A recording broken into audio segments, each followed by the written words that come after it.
بونسوار دي زامي، جيسبر كي في زالي نتمنى كامل تكونوا بخير. الموضوع اللي راهم داير الباز اليوم تاعو فيصل، شاب فيصل ومروه بوشوشه دايرين باز الموضوع هذا تاعهم، مشاكل تاعهم. حنا شدخلنا حنا كشعب جزائري شدخلنا درك هذو كانوا كوبل، مروه وفيصل اون كوبل وفرقوها وما كتبش المكتوب، وفيصل راح زوج على الورق، مش الورق يحبها ما يحبهاش ما دخلناش، هذيك حياته، كل واحد يخير حياته يا زح. احنا شو دخلنا؟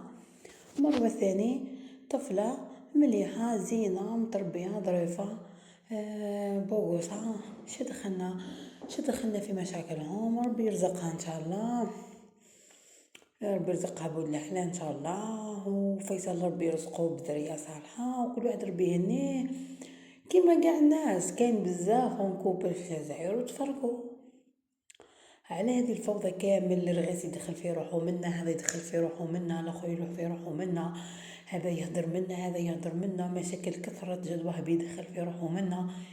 يا خا على عمري زوج اون كوبل تفرقوا خلاص فضت الحكايه على هذه المشاكل كامل. اني مانيش فاهمه على هذه المشاكل كامل.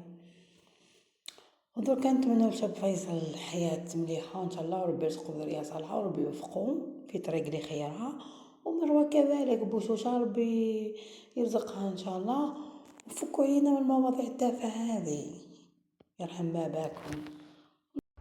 بون اني ميور فو. ان شاء الله العام هذا يدخل عليكم بالصحه وبالهنا، وربي ان شاء الله يرفد علينا هذا الوباء ان شاء الله امين، وربي يرحم كاع اللي اون بيردو سيت اني ان شاء الله. فوالا وان شاء الله ربي يحقق لكم كاع الحوايج اللي راكم حابينهم. نحبكم بزاف، ميرسي على لامور تاعكم، على الدعم تاعكم، على كلش. ان شاء الله 2021 ان شاء الله مهما نقول لكم ميرسي ما راحش تكفي. جو فوز ترو بوكو ترو